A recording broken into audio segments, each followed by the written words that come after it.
其实来台湾6年，我第一次看到，我没想到有这种火锅。它是一般的火锅比起来，卡路里很低，卡路里很低，非常的低，大概是1/3的卡路里。然后现在是很多艺人，他们也是介绍，它就是完全的素食的火锅，不用冰箱，炒面自己放的。对就好了。里面有6个料，对，是很棒的，哎，真的很香呢。回鸡，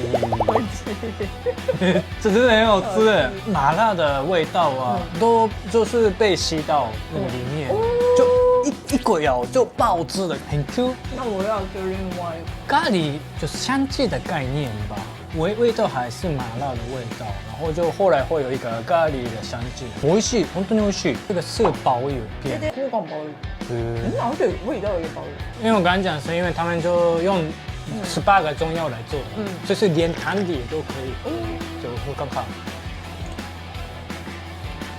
美味しい。真的好喝啊！它有得过很多的奖项，台湾百大伴手礼、优良产品金转奖，然后这个是米其林呢，米其林 IDQI 2星认证，很厉害耶。